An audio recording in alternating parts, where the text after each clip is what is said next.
Hi, boys and girls. The name of this story is called A Chair for My Mother by Vera B. Williams. Something happens in this story, boys and girls, that's very sad. But later on, there's a happy part. I'd like for you to think about that while I'm reading the story. And when I finish, we can have a few little sentences about that, okay? A Chair for My Mother by Vera Williams. I know you will enjoy this story.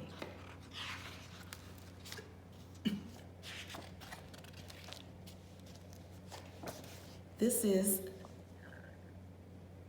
Blue Tile Diner, and there's a little girl.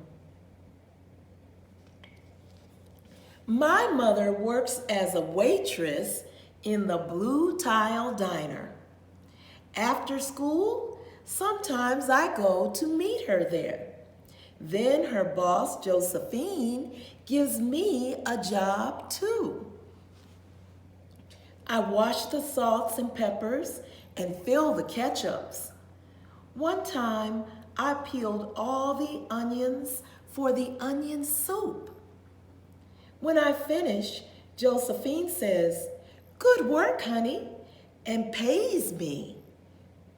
And every time I put half of my money into the jar. So think about what the Blue Tile Diner is. That's a restaurant, and that's her mother in the middle talking to the little girl. It takes a long time to fill a jar this big. Every day when my mother comes home from work, I take down the jar. My mama empties all her change from tips out of her purse for me to count. Then we push all the coins into the jar. Sometimes my mama is laughing when she comes home from work. Sometimes she's so tired, she falls asleep while I count the money out into piles. Some days she has lots of tips. Some days she has only a little. Then she looks worried. But every evening, every single shiny coin goes into the jar. Now, boys and girls, I want to explain about tips. When you eat at a restaurant, you pay the bill for the food. But when you finish eating, most people do something nice that the waiters and waitresses expect. They expect you to do this. And they leave a little extra money because that is what is called the tip for service. So they give that to the person who brought their dinner or their drinks to the table, and that's called a tip. So that's what her mom is saving. We sit in the kitchen to count the tips. Usually Grandma sits with us too. While we count, she likes to hum. Often she has money in her old leather wallet for us. Whenever she gets a good bargain on tomatoes or bananas or something she buys, she puts by the savings and they go into the jar. When we can't get a single other coin into the jar, we are going to take out all the money and go and buy a chair. Yes, a chair. A wonderful, beautiful, fat, soft armchair. We will get one covered in velvet with roses all over it. We are going to get the best chair in the whole world. That is because our old chairs burned up. There was a big fire in our other house. All our chairs burned. So did our sofa, and so did everything else. That wasn't such a long time ago.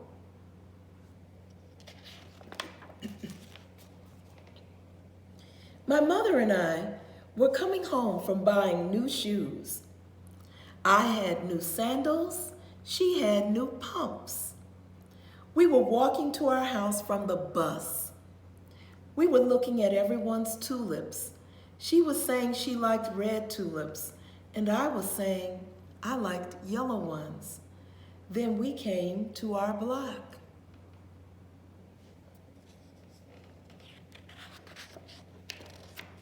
Right outside our house stood two big fire engines.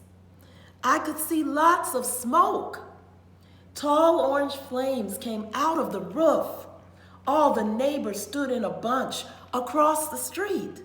Mama grabbed my hand and we ran. My Uncle Sandy saw us and ran to us. Mama yelled, "Where's Mother?" I yelled, "Where's my grandma?" My Aunt Ida waved and shouted, "She's here, she's here, she's okay, don't worry." Grandma was all right. Our cat was safe too, though it took a while to find her.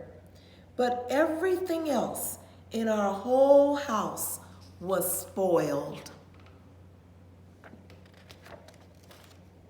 What was left of the house was turned to charcoal and ashes. We went to stay with my mother's sister, Aunt Ida, and Uncle Sandy. Then we were able to move into the apartment downstairs. We painted the walls yellow. The floors were all shiny, but the rooms were empty.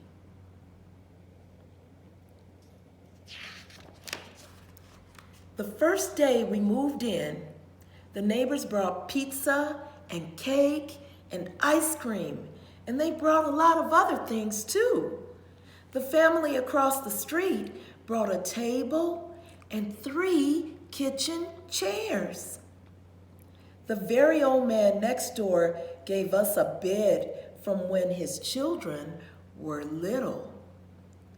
My other grandpa brought us his beautiful rug.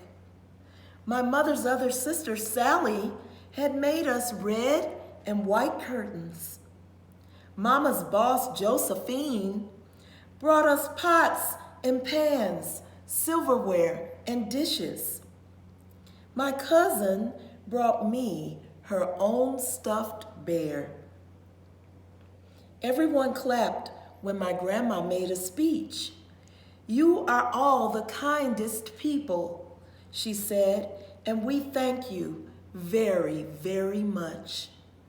It's lucky we're young and we can start all over."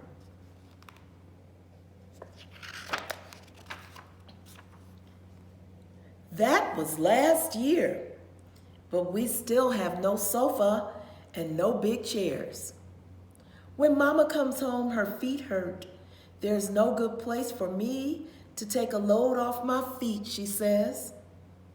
When Grandma wants to sit back and hum and cut up potatoes, she has to get as comfortable as she can on a hard kitchen chair. So that is how come Mama brought home the biggest jar she could find at the diner, and all the coins started to go into the jar. Now the jar is too heavy for me to lift down. Uncle Sandy gave me a quarter. He had to boost me up so I could put it in. Look at the jar, boys and girls. It's filled with coins.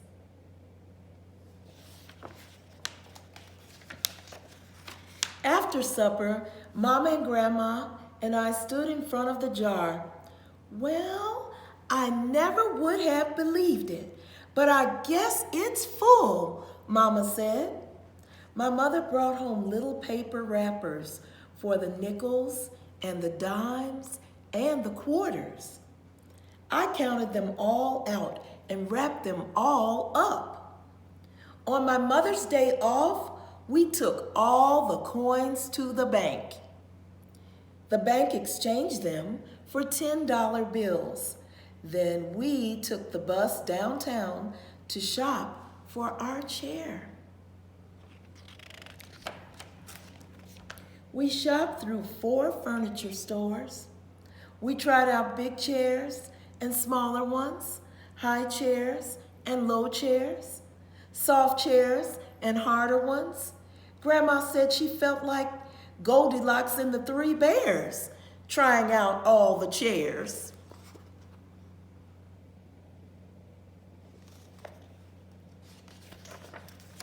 Finally, we found the chair we were all dreaming of. And the money in the jar was enough to pay for it. We called Aunt Ida and Uncle Sandy. They came right down in their pickup truck to drive the chair home for us. They knew we couldn't wait for it to be delivered.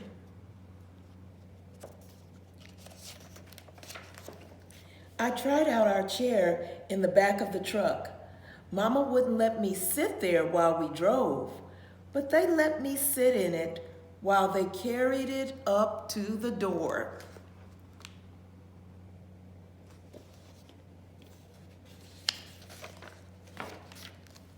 We set the chair right beside the window with the red and white curtains. Grandma and Mama and I all sat in it while Aunt Ida took our picture. Now Grandma sits in it and talks with people going by in the daytime. Mama sits down and watches the news on TV when she comes home from her job. After supper, I sit with her and she can reach right up and turn out the light if I fall asleep in her lap. And here is the picture of all of them together. When the jar is full, we are going to buy a chair, the most beautiful, fat, soft armchair in the world. So boys and girls, I told you in the beginning that something very sad happened in this story. If you think about it, here was a mother and her little girl walking home from buying shoes, and they were happy. And then all of a sudden they smell smoke and they realize that it is their house that is on fire. So what do? They've lost everything. The little girl lost her toys, they've lost all their furniture. So it was a sad time for them. And the place was all messed up, but they were able to move. They had the help of their family, and no one was hurt, not even the little cat. So they were able to do just what the grandmother said, start over. So they started over. People helped them collect some furniture and things for their home. And after that, they started saving. So that's why they got the jar. That was the purpose of the jar, to save and save and save, so that one day they would have enough, at least for a big armchair that was almost like a couch. So we'll go back and take one last look at that big jar. Here it is. So they really saved their money so they could have something that they could be comfortable in. So I love this story because it shows how a little girl and her family overcame something. That means how they got over it. And there are people every day who have fires and who go through this. And it's very sad. But this is a very, very nice story. So I was so happy to read it to you, boys and girls. I'm always happy to read it to you or read to you. And I hope you enjoyed the story. So again, this is Miss Island. Take care.